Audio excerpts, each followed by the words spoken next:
Okay, so I hope we are live now on the deep dive about the remote execution integration into the Foreman and its design that we would like to present as part of this deep dive. I hope everything works now, and I will just start with sharing my screen and introducing the stuff we've been working on. So you should now see my desktop with the page where we try to cover the design. I will also open our mail to the Foreman Dev channel, where there was also some introduction. So during the past couple of years, we collected a lot of user stories and feature requests regarding the remote execution, and we had now time to really tackle this and try to suggest some way to go with. So we tried to do a design where we would not be tied to a single remote execution technology.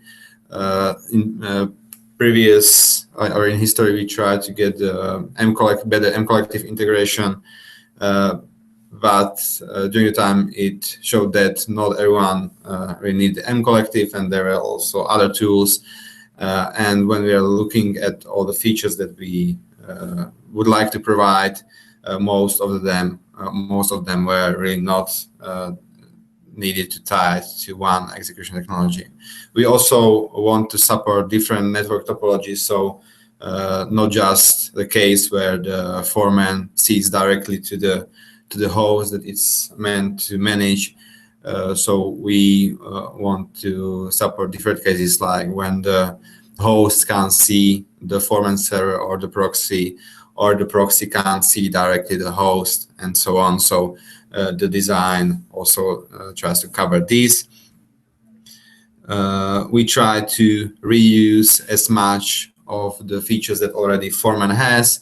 So you will see that we try to reuse bookmarks and scope search for targeting the commands. We use the config templates or extend the config templates to act as the unit for reusing the commands as well. We want for this feature to be able to scale so that you could run multiple or a command or a job on multiple hosts and not being worried about denial of service of your infrastructure. So these features should be able to spread the load, as well as making sure all the jobs are succeeded and run fluently. We want to integrate well with the security that's and the permission model that is already in the Foreman, and we want also to let the users to define their commands and reuse it across the infrastructure. Also, we want to be open to the other Foreman features and plugins, so they can leverage the work that we are going to do. Also, we want to make sure if you schedule a job on some host, then no matter if this host is online or offline, you will know about this. So either you will get a failure that the job was not able to finish on time, or there will be possibility to run this job once the host gets online again. Also, as part of the features are about scheduling the reoccurring actions. So we've covered that in the design as well. And for every job that will be scheduled, there will be a record for looking at it later for auditing purposes. Also, we have some user stories about the orchestration. We haven't touched this part yet, but all the design that we've came up with should be ready for plugging into more complex scenarios later. But as we are at the beginning of this feature, we don't want to spend too much time designing it, as there might be changes during the implementation. So I will switch now to the design itself and explain all the parts. So there's the page that we put together where we collected all the designs. One disclaimer: we mentioned several remote technology stories or remote technology tools in the design. That doesn't mean that this particular tool will be implemented first or how we tackle that. It's more like capturing different approaches to the remote management and how we tackle that. Let me just check the RC. It seems that I hope everything works.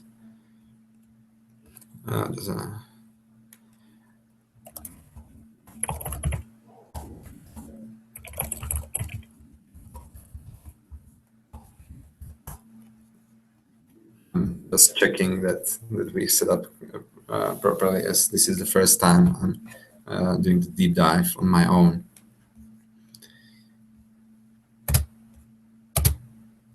Okay, so I will increase the font and go through the design. So we try to split the whole thing into various areas that are loosely coupled, and when we are talking about the design, we are talking in this area. So the remote execution technology is about how we reach from the Foreman server to the actual host. What's the role of the Foreman proxy, how all these components will communicate together, and what would be the provider API or the extendability of the approach. In the job preparation, we talk about the templating of the jobs so that you can prepare a template, use the existing values that you have from the host, define the inputs that you want to ask from the user, and so on. In job invocation, it covers how you trigger the job, how you choose the set of hosts to run against, the set of inputs and the values that we will ask for the execution, and so on. In the job execution, we handle the execution act of the job with things like canceling and supporting retry on failure, and so on. In reporting, we cover how the user will see the results of the execution. In scheduling, we tackle the recurring actions and how we would support that. In developer API, this is how other plugins and features could leverage these features for their use. In security, we talk about the permission model, as well as things like effective user of the job on a particular host. There is also some remote execution tooling used in catalog these days. So this area is about making sure that all the parts that are now handled by the catalog agent would be possible to do later, some of them as part of the remote execution, some of them as other scripts. And in orchestration, there are just the user stories about some advanced cases that we would like to tackle later. So back to the remote execution technology. So we want to be able to run the jobs across multiple hosts, and these hosts don't have to be in the same network. They don't have to be in the same network as the Foreman itself. We would like to be able to use the remote execution technology without needing any agent on the host. and ideally using some already or existing technologies for that. So we don't want to reinvent the wheel here, and we want to provide the features that these tools usually don't have. So building on top of them, also letting the users that already employ these technologies to integrate it with Foreman. So the design of the remote execution technology is split into multiple parts where we discuss different tools and how they would fit in. So in the simplest case you can think about is running just a simple SSH script on a host. So what would happen is the user invokes this job. The Foreman server sends a request to the Foreman proxy to run the job. So as part of the invocation, there will be the job template rendering, gathering the input from the user, and producing the executable script based on the template. So this script then would be sent to the Foreman proxy, and the Foreman proxy is responsible to running this script against the host. As the script goes, the Foreman proxy captures the output, and it accumulates this output and sends back to the Foreman server so that we can show the progress and the output of the script back to the user as he wants it. And we continue doing so until the server is or the job has finished, and then we are able to say if the job succeeded or failed. So the main idea is that part or most of the logic about running the script itself is in the Foreman proxy. The most natural choice of the technology for handling that for now is the Dimeflow, as it has minimal requirements on the backend tools. It can run simply with SQLite if needed. It can be extended to other storages. So the SQL is now supported, but if it was needed, we could add some other backend as well. And we also already use it in the Foreman server and in Catalog. So that there's also proof of concept or some proof of concepts for doing so using the Dimeflow. So we would like to leverage this for the part handling the jobs from the Foreman proxy to the host, and then on the Foreman server side, report it back. So one requirement that the Dimeflow has, and we would like to discuss it later, is the need for Ruby 1.9 and later for running that, and in general handling concurrent jobs with Ruby 1.8 is very problematic. So no matter which tool we would use, we would need to handle the question of running the Foreman proxy on the 1.9. As for now, we always support or still support 1.8, so we would need to resolve this.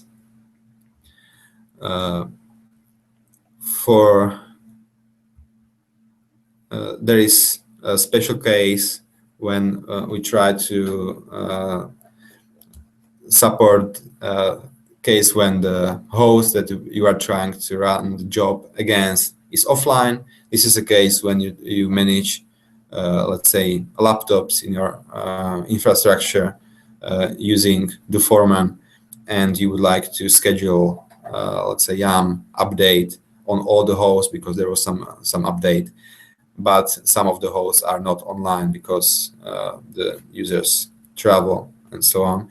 So we want to provide, once the user comes back, there would be a check-in procedure from the host to the Foreman server, and the Foreman server would then trigger the proxy command and run the job as the host is online. So this case is for these situations. This part just covers that we would like, or we would run the jobs in parallel. So when the user asks for running the job on multiple hosts, we would send the proxy command to every host that it should, and then treat that separately in the execution. Later, we might introduce some optimizations about not making the request for every proxy command, but collecting them into some batches, and also sending back the results in some batches. So this all would be possible, but we would probably start with the simpler cases first, and leaving the optimization for a later phase. Yeah, there's no about that. With mCollective approach, you can see that not much changes here. So from the Foreman server to the Foreman proxy, it's always just a proxy command, but then the provider on the Foreman proxy side would handle it differently and publish the mCollective command on message bus, and the agent would pick this message up and report the result. And then back to the Foreman, the response is similar to the one with the SSH. So this is our separation of the providers and the server.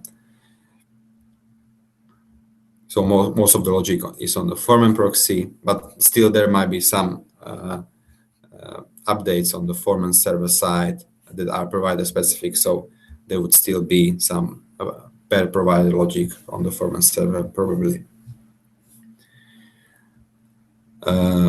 With just Ansible, it would be very similar to the SSH, but the Ansible doesn't provide the continuous updates of the command, so we will just get the one result at the end. So I will switch back to the questions if there are any.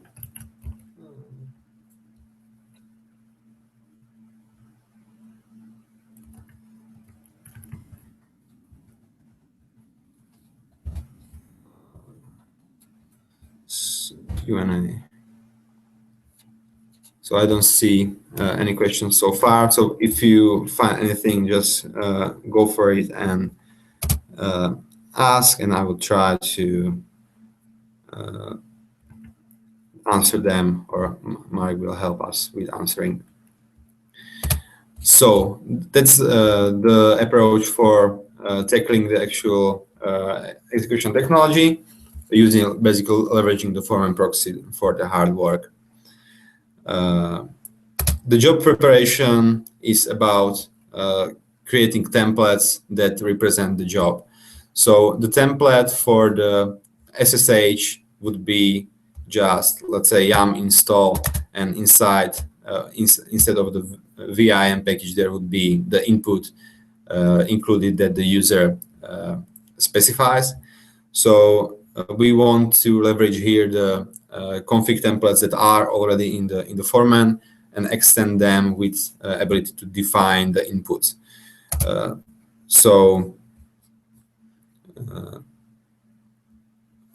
The templates are already audited and versioned, and we want to define the inputs for this template. So this is one thing that we would like to extend the Foreman with.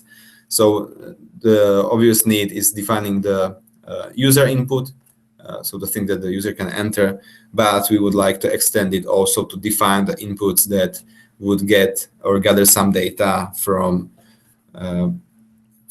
other parts, like smart class variables or the host parameters. So we would like to extract the logic that is usually in the templates and provide this linking logic into these inputs.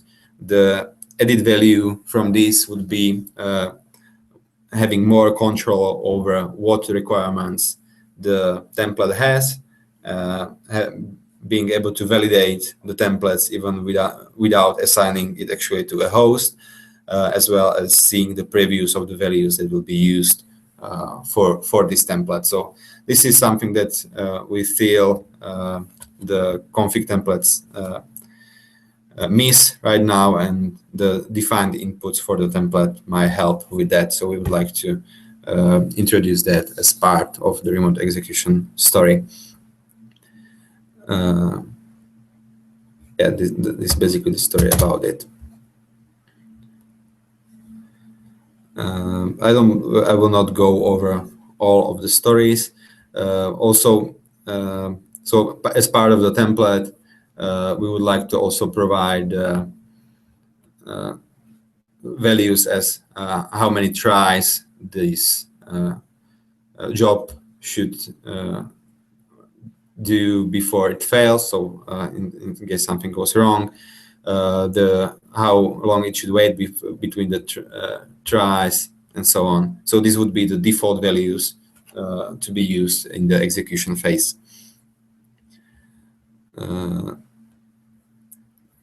So about the design, I have a mistake here. So this job template is the config template. So just I will need to fix that.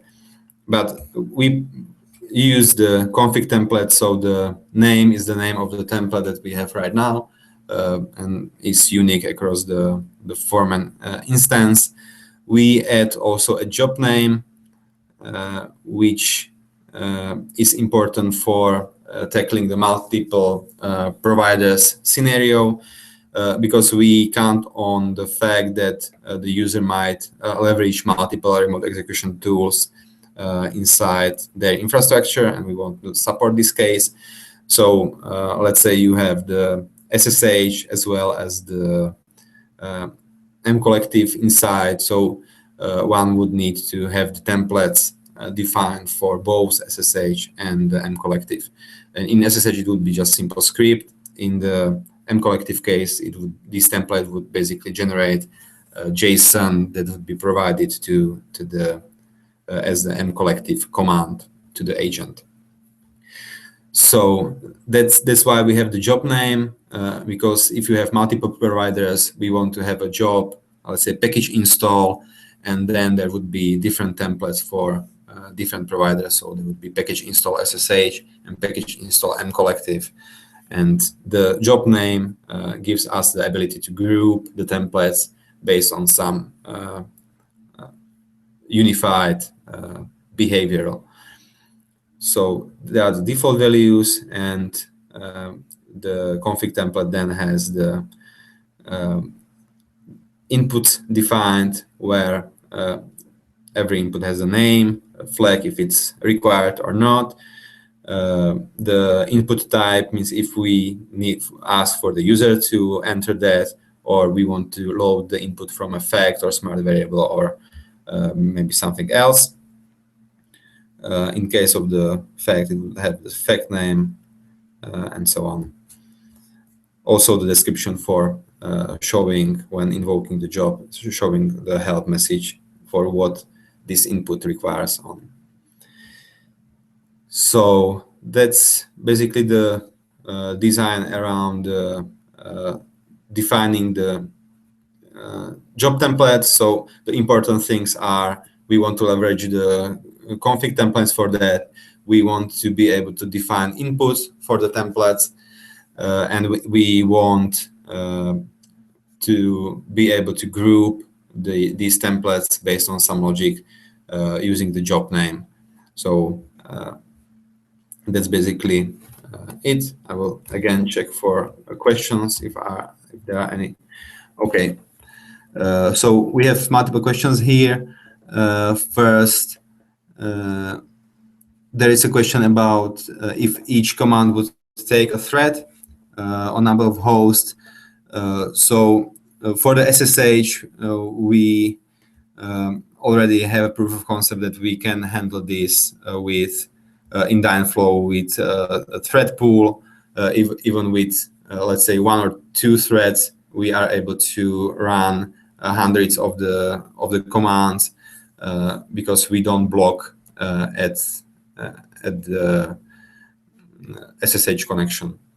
So we more or less handle the inputs as they go, but with limited set of threads. So we want to handle this.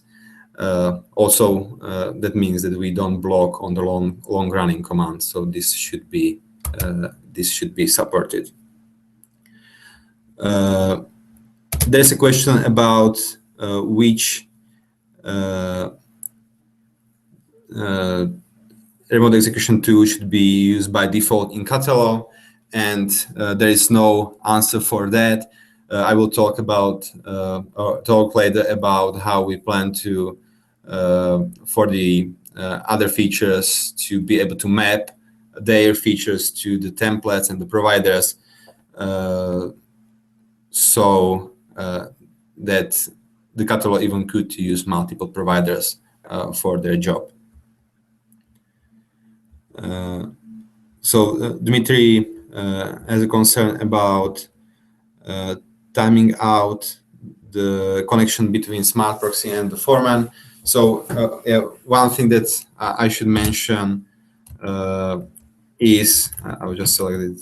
I'm really new to the managing the deep dive, so sorry for some interrupts. So in the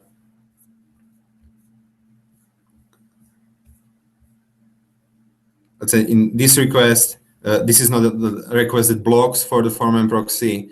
It just sends the request to the Foreman proxy, and the request stops here, and then the Foreman proxy sends another request later to the Foreman. So we don't keep the connection open between the Foreman server and the Foreman proxy.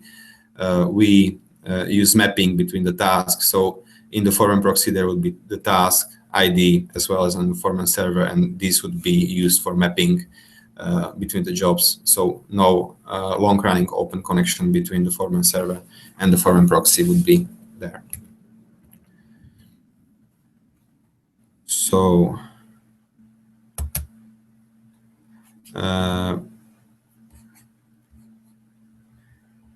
there's another question about using the Gopher-D. So this is a question as another question on what provider we should use. The problem with Gopher-D that we feel is that it doesn't have a lot of adoption from the user's point of view, and as we want to fit into the existing ecosystem, as well as provide the users to write their own plugins and so on. So we would need to add this to the Gopher. So and since the other tools also kind of, there are tools that have this same approach as the Gopher, we might just use them instead. But there is no decision on not using Gopher. It's just one choice that we have to do. I'm not sure what the, yeah, that is just correction. And I will delete this. So I hope I answered all the questions that rise so far. So thanks for them. Please keep going with them. So I will check the RSC. If the discussion goes more, we can probably leave it later. But, yeah. So we cover the job preparation here. In the job invocation, this represents the act of selecting the host and running a specific job on them. So I should be able to trigger the job from a single host. So for the host details page, I should be able to trigger the job on multiple hosts based on the scoped search. I want to use also the bookmarks for determining the list of hosts to run against.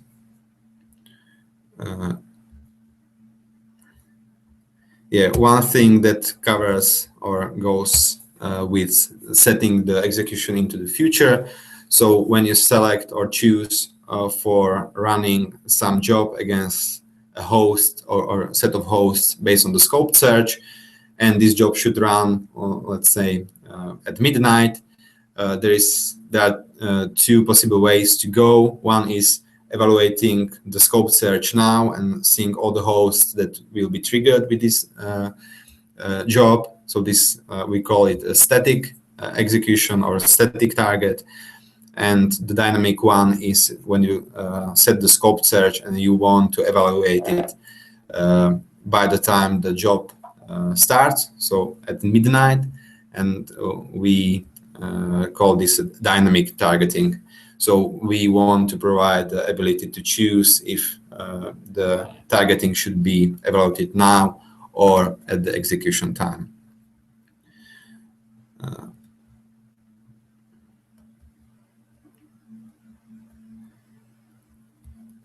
Yeah.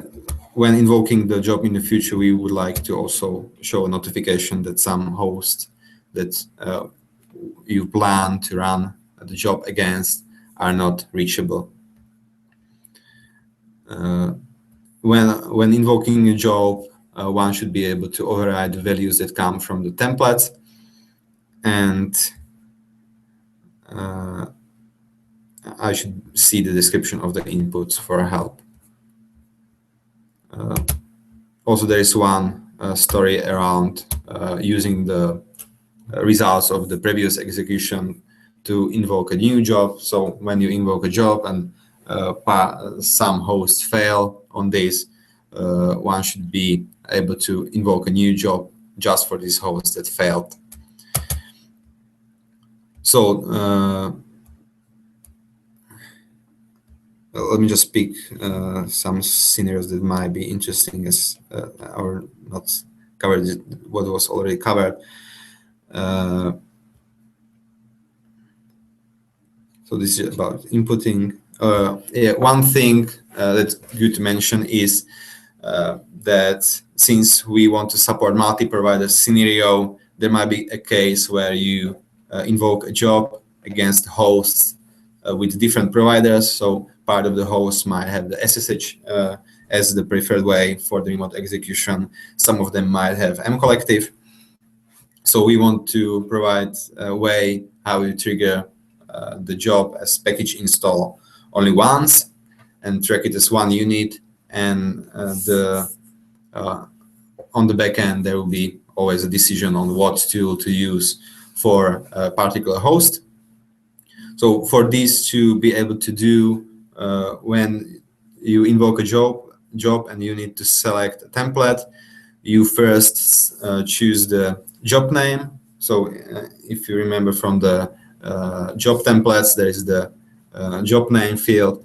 So first you choose the job name, which limits the amount of the templates to be used.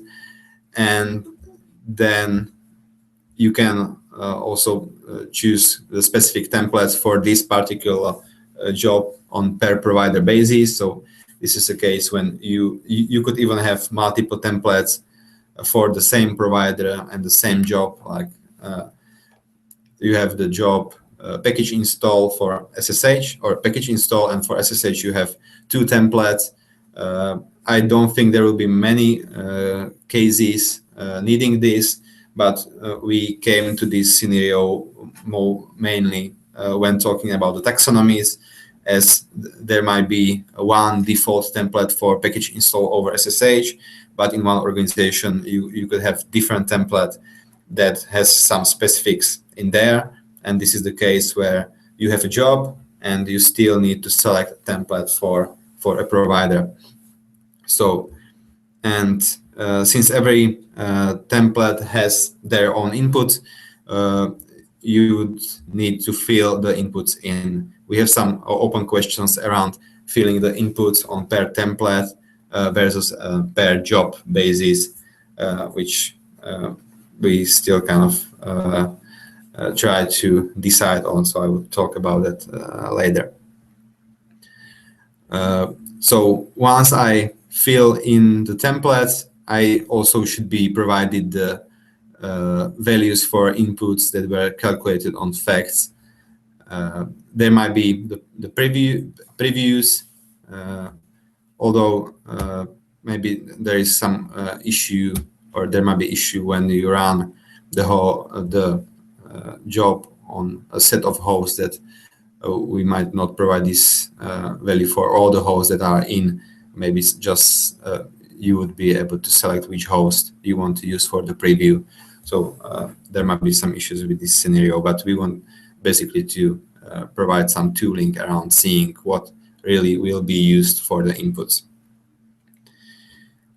When invoking a job, one should be also able to specify the description of the job. The reason for this is if you run multiple jobs, let's say package install and all, so in the job list, you would see always package install, package install, package install, and you would have hard times seeing which packages were installed as part of every job invocation. So we want to provide the ability to specify more details in the description, ideally reusing the inputs that the user already filled in. One would be able to override the execution parameters as number of retries, timeouts, and so on. And then there is a story about being able to run the job or schedule the job in the future. So we will be talking more about it in the scheduling. Here it's just setting the future time of the execution. So the Foreman will then make sure that this job will run at the specific time, not immediately. And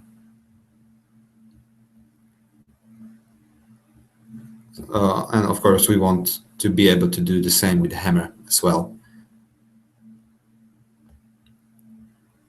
Then we would like to provide a way to, once you invoked some job and finished, you should be able to use or invoke the job again with options to change the invocation values. So you might want to change the list of hosts that this job will run against. So use the same job just on different hosts, or running the job on the same host, but tweaking the job a bit.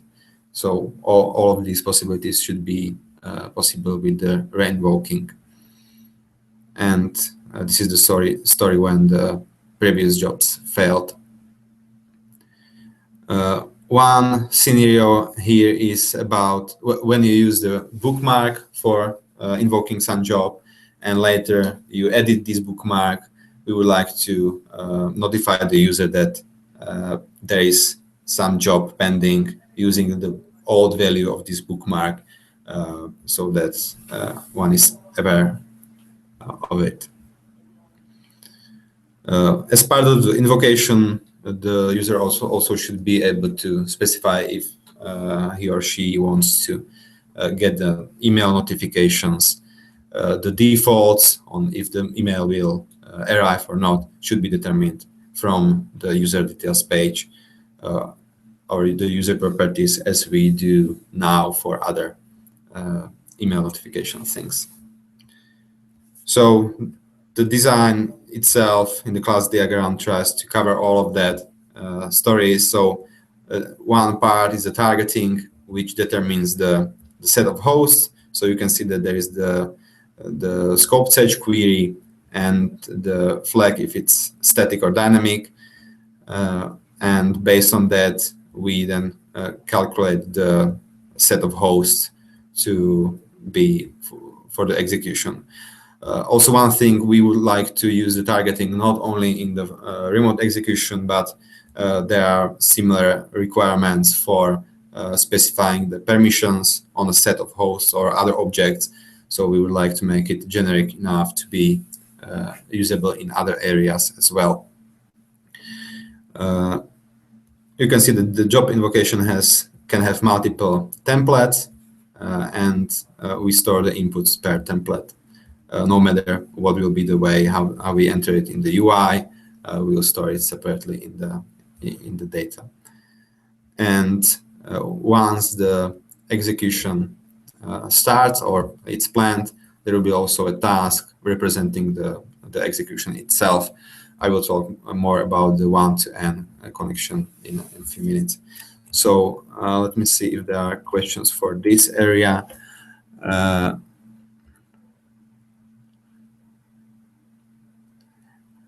Yeah, so Stephen asked about the using built-in providers provided in, let's say, Salt or Ansible and Collective had that as well. So that would be for each such module that comes with the provider, there would be a template that represents the invocation. So this would be probably the responsibility of the plugins. So the Salt plugin or the Ansible plugin and Collective plugin would seed the templates that provide the mapping between the jobs and the modules from the provider. So I hope I asked by this as well. So no shell scripting only. It should be possible to use the tools in a way that are used outside of the Foreman. That was one of our objectives. So in the job execution, there are stories about being able to cancel the job. One thing is canceling a job when it was planned in the future, and this is the simple case. Then there is canceling the job when it's already in progress, and this might be really provider-specific thing and not that easy to do. So we would like to look into this possibility, but not counting on the fact that we know that not all providers would even able to do that. If the job fails to start in some timeout, it will be marked as failed, or it can try multiple times before it really fails, based on all the data that we gather in the invocation. There is a splay time value defined, or possibility to define, which means spreading the bulk action across some time so that you don't overwhelm your infrastructure at once. So this is one way how to do that. But there is also a second level of controlling with the concurrency level, so you can specify how many jobs you want to run concurrently, and the execution will respect this. Also, if possible, we want to be able to run the command on a host under different user. So one should be able to specify the effective user in the template. So the default effective user in the template, override it when invoking the job, and it should be then applied in the execution. And the last story is when the host is offline. So in this case, basically the job would have infinite timeout set, so that we don't. So we might try multiple times, but if nothing helps, we still mark the job as pending and wait for the host to check in as the triggering event for the job to start. So this is the case when you manage the laptops in your organization. So that's all about the job execution stories. The scenarios more or less cover all of that. And in the design, there are two cases. One is if you run the job against a set of hosts, then there is a job that represents the overall progress of it. So you can then cancel the bulk action at once. Plus, every job on per host basis has their own representation. So you could even cancel one job. So if you trigger multiple jobs at once, you could then cancel just one job while the others would be untouched. In the UI, you would probably get the offering on if you cancel this single job, if you want to cancel the whole bulk job as well. On the other hand, when there is only the job runs only against one host, then we don't want to introduce the bulk job thing there as well. So in that case, so you can see there's a job invocation that represents the inputs that the user specified. This is the task that represents the execution as a whole, and this is the task for running a single host. In a single host case, you have the user inputs linking directly to the job that's running on the host. So there is no additional layer. And describing that, we also covered a bit the reporting area that comes later. So let me check the questions again. No questions for this part. It might be just because it's getting long and maybe hard to follow, but I would like to try to cover as much as possible here, and we can follow the questions and suggestions later. So the reporting is about being able to see the current progress of the job. So when running the, let's say, the SSH script, I would like to see the updates on the output of this job, but also when running the bulk action, I would like to see the number of tasks that already failed or succeeded. Let's be optimistic. So already succeeded, or if there are some tasks failed, and basically the design that we have on above already support this case.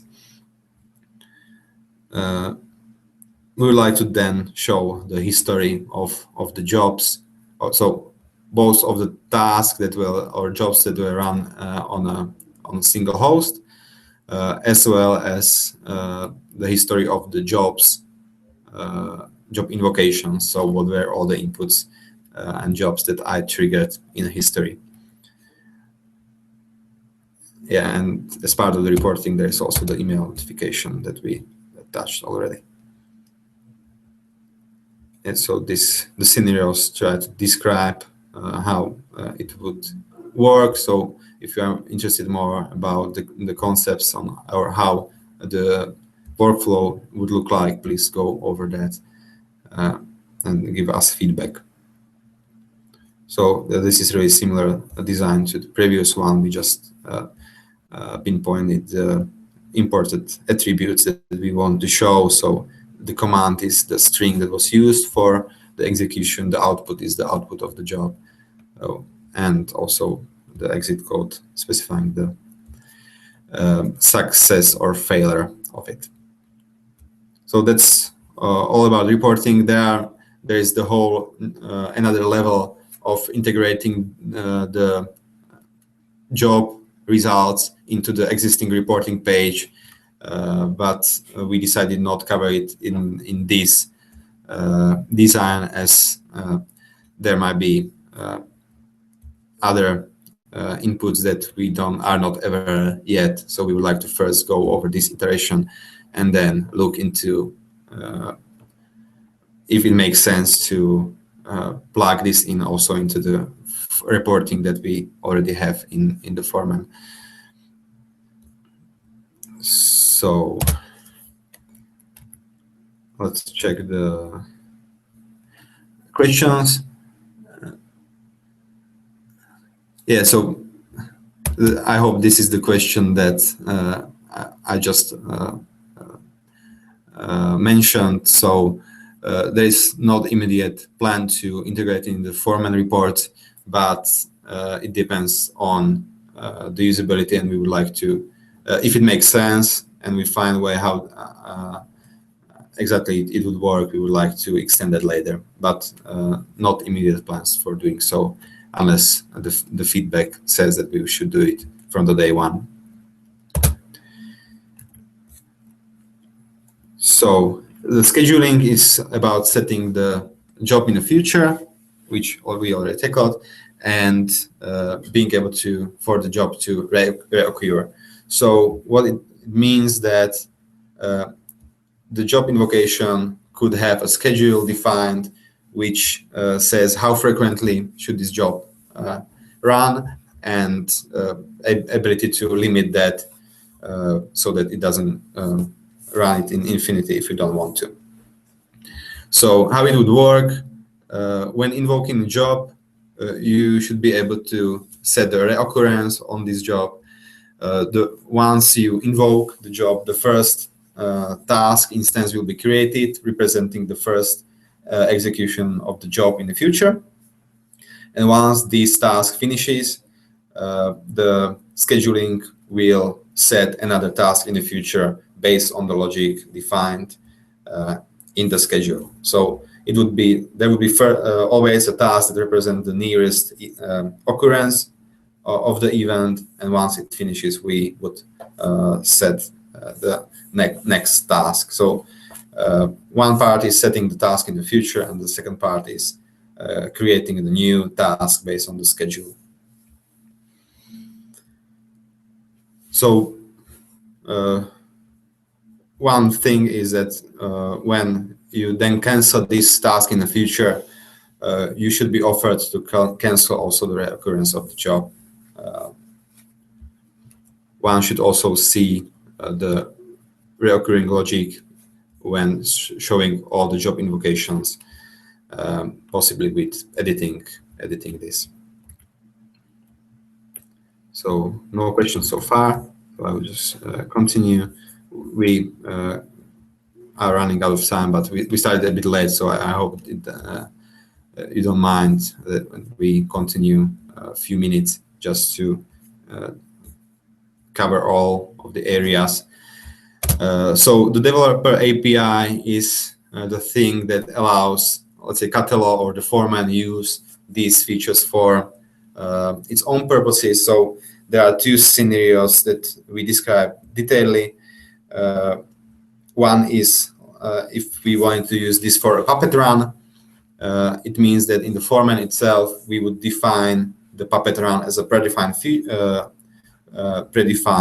job.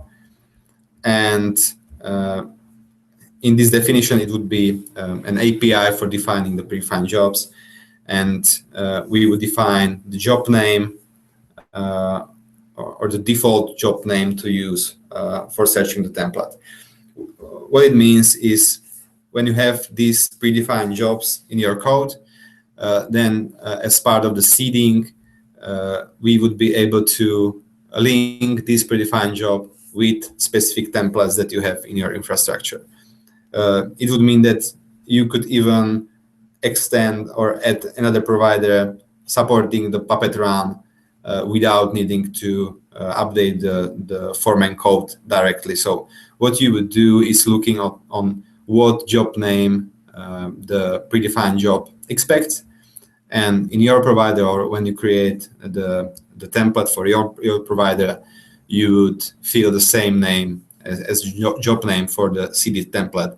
And this logic should then make sure that when seeding, these two things would be linked together.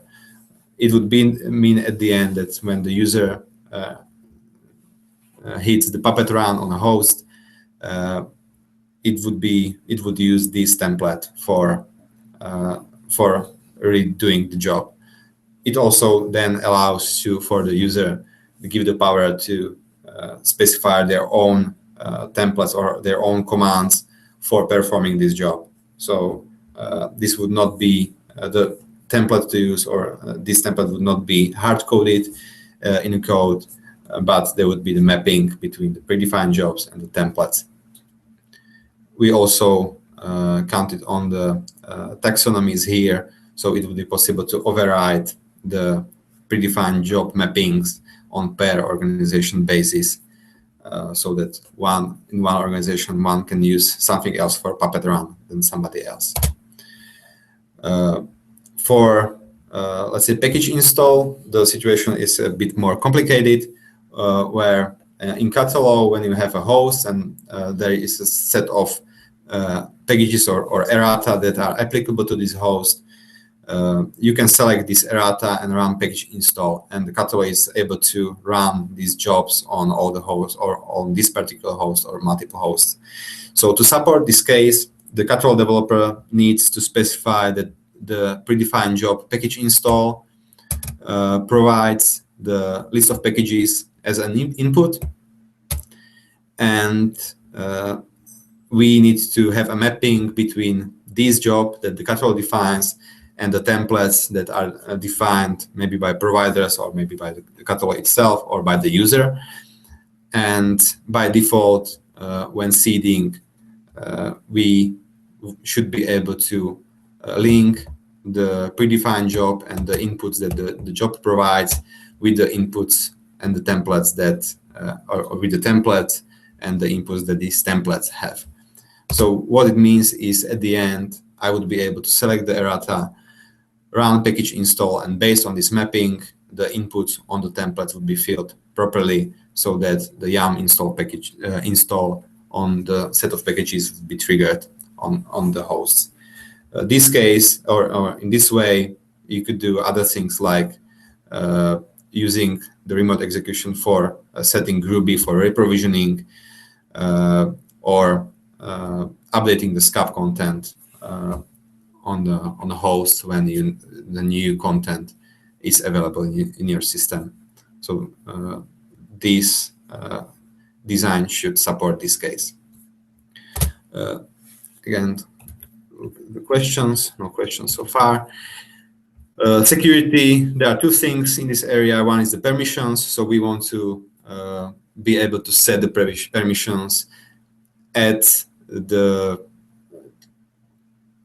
low granularity. So one should be able to allow the user to run specific job on a specific host and not using any other job or any other host for that. So it would be denied to do execution of the same job on different hosts or different job on the same host. So in this area, we describe how it would be achieved.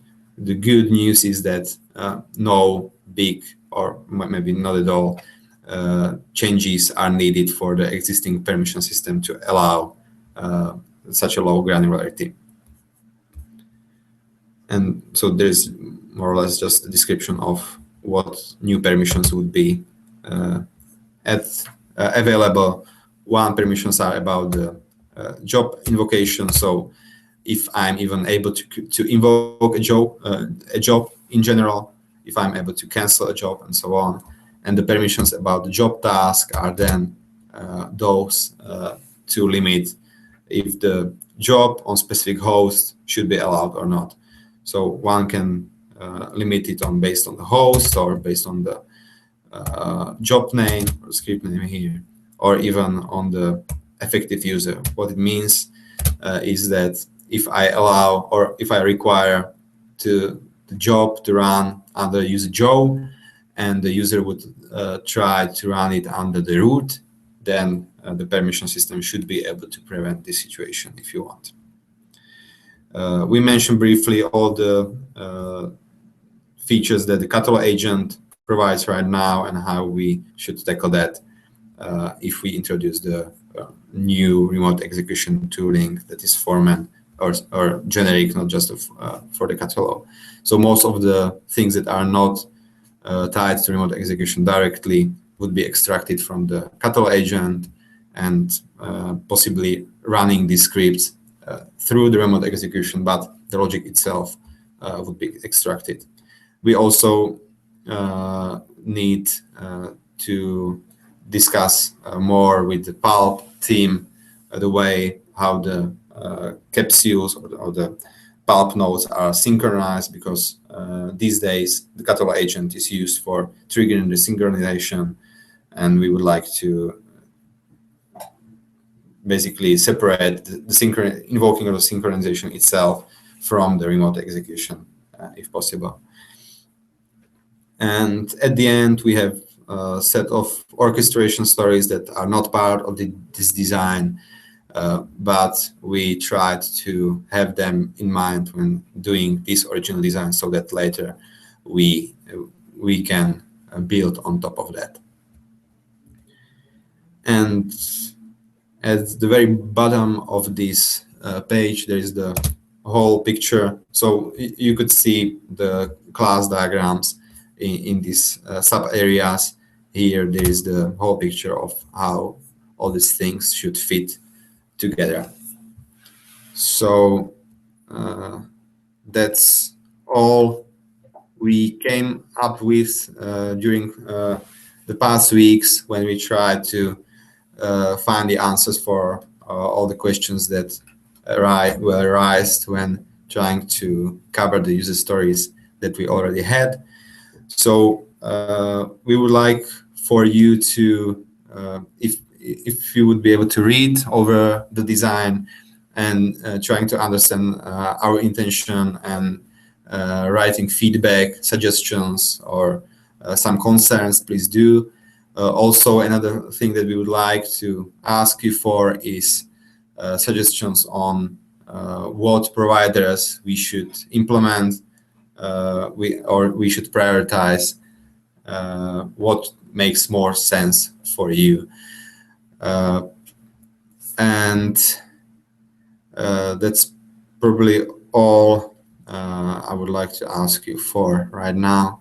One thing that I haven't mentioned, but it maybe came out from the context, is that we plan to implement this feature as a plugin to the Foreman, and later, if it makes sense and if the core features depend on some of the tools, like I can imagine the Finnish scripts that run the SSH on host, it would make sense to use the remote execution for that. So if we get into this stage, then we would consider trying to get this feature into the core, but the providers would still be as provided as a plugins.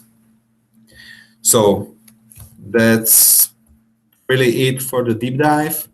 I hope it wasn't too fast or too much. And again, we can just continue on the mailing list and or on the RC channel, or if needed, we can set up another deep dive or discussion hangout for more. So since no other questions, I will just quickly check the Foreman dev. And yeah, nothing that we should answer here. Okay, so thanks everyone for watching and attention, and looking forward for the feedback. Bye.